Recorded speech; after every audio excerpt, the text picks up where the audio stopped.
I'm Piers Linney. It's the first day of a new decade and it's time to think about how you are going to start up or scale up.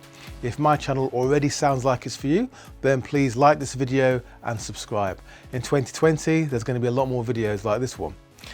Now, this video is a 2020 clarion call to action, and I really mean we need to start up or scale it. If you're watching this video, then you're probably in the process of starting a business, or you are thinking about at least working for yourself, or starting a business around a passion or a great idea, or perhaps you want to start a side business so you can transition out of your day job. Or you may even have grand plans to change the world, build a unicorn that's $1 billion or £1 billion business, or at least change the sector that you work in or understand.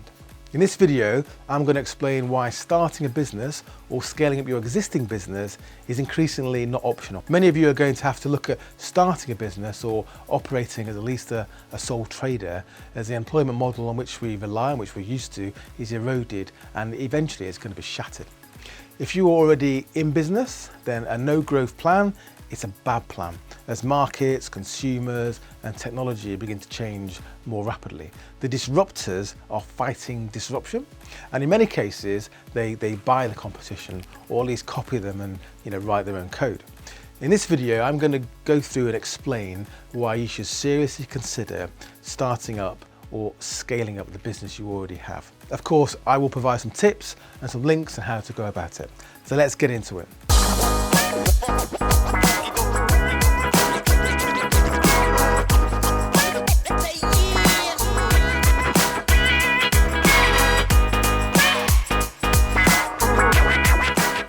I always remember the character that Russell Crowe plays in the film Master and Commander, as he views this wooden man of war, this warship, and he wonders at the technology of the modern age. Well, until now, that was in the 1800s, until now, each new day has been the most exciting time in human history to exist, at least as far as technological progress goes.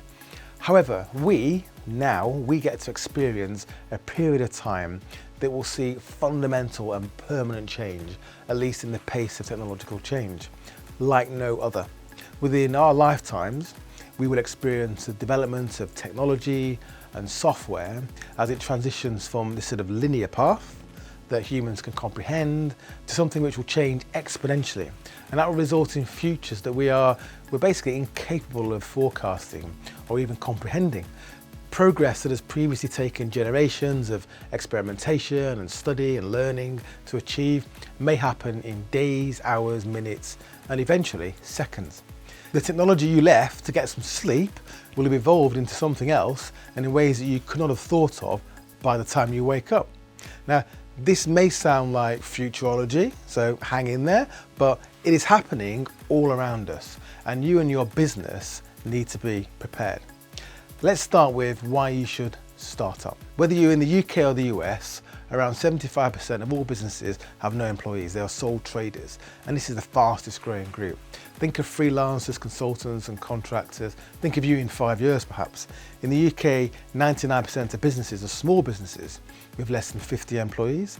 These businesses employ 13 million people, which is about half of those employed in the entire private sector. Although the number of new businesses created in the UK has slowed over the last few years, probably due to uncertainties like Brexit, the long-term trend is upwards, and especially for the number of people now working for themselves because they want to, or because in many cases they have to. There will be opportunities as well as threats to how we can earn our livings, and our relationship with corporations is going to change. Corporations are going to naturally leverage technology and replace human labour whenever it makes economic sense and whenever it is possible to maximise its profit. No union or government subsidy or tariff is going to stop that in the long term. My parents, they enjoy jobs for life, whereas around a third of people now change their job each year. In fact, the average person is now expected to change their entire career 5 to 7 times in their lifetime. So within your working life, the future of employment may be that there is no full-time employment. We will all be in business to sell our individual skills and know-how, or we will be collaborating with others by forming formal organisations or just ad hoc teams to deliver discrete projects. Until last month, I was a trustee of Nesta, the UK's largest Innovation Foundation, and that's conducted leading research into the impact of automation on employment. It is those roles that require creativity that are most secure from the impact of AI and robotics. It is not just taxi drivers, admin workers or warehouse workers that are under threat. The professions are under threat, from accountants to lawyers to actors to even surgeons. Companies want to contract human resources as and when it's required, turning a sizable and a fixed cost, or at least over the short term, into variable cost. We're already seeing this happen in the form of zero-hour contracts, and the gig economy, let's face it, is coming for us all. Employment law is struggling to keep up with the changing relationship between the employer and the employed, and we don't really know where this is heading. So within a generation, starting a business, or at least operating as a sole trader, will be something that is required. So what I'm saying is, why not start the learning process now, as you can never be sure when demand for what you do may fall off a cliff. It takes 5 to 10 years to establish a business, so use this fresh, new, bright decade, starting today on 2020, carefully. Learn how to start a business and get into the game, learning from experience, from mistakes, and of course failures. There's nothing wrong with that. This learning process is what makes career entrepreneurs. They're able to reduce execution risks due to their experience, good or bad. As you start this year and this decade, just do not expect to be gainfully employed by the end of the decade, in your current role at least, or perhaps even at all. Think about working for yourself. As I always say, there's a business in everybody. Use all the technology that's available that removes the cost and the operational risks of starting a business, so that you can focus on adding value for customers by solving a problem, improving on what already exists, or doing something which makes the life of a potential customer easier, cheaper, or just simply more enjoyable. Apply creativity to differentiate, and do not try to sell the average product to the average consumer at the average price, as the likes of Amazon will just crush you. Build a business around something that you enjoy, around something that you're passionate about ideally, or something you're just good at. I get asked for advice all the time about how to start a business, and I certainly can't go through all the detail in this short video, but last year I spent a lot of time, a lot more time than I expected, condensing a lot of the advice I typically give, as well as some of my own experience, into a course that I created, and that's called Startup with Piers Linney. It's now about 10 hours of content, 76 video lessons. It's kind of one-to-one. There's a phone app as well. So go and take a look at startup.pierslinney.com. A lot of the answers are there. And if you think it's helpful to you, you can get a 20% discount until the end of January by using the voucher code STARTUP2020, all caps, no spaces. I'll put a link in the description in this video as well. So let's move on to scaling up and growing. Why scale up or grow your existing business? If you are already working for yourself, or you've got a business, then you need to have a plan to grow. You need a plan to scale up. Not having a plan to scale up in dynamic markets with increasingly low barriers to entry and rapidly changing consumer tastes and technology is a bad plan. Or at least have a plan to tread water and protect your customer relationships, revenues and margins. This applies if you work for yourself, in that you will need to constantly understand the competition, both human and the machines, as well as the competition overseas. If you are a creative freelancer, then your competition is global and in many cases cheaper due to lower costs of living elsewhere in the world. You don't want to wake up one morning to find that your skill set is no longer relevant, or you are just too expensive within a global market. Having no growth plan and sitting back to enjoy dividend income is a risky business, and even very large players have come unstuck, and many more will too.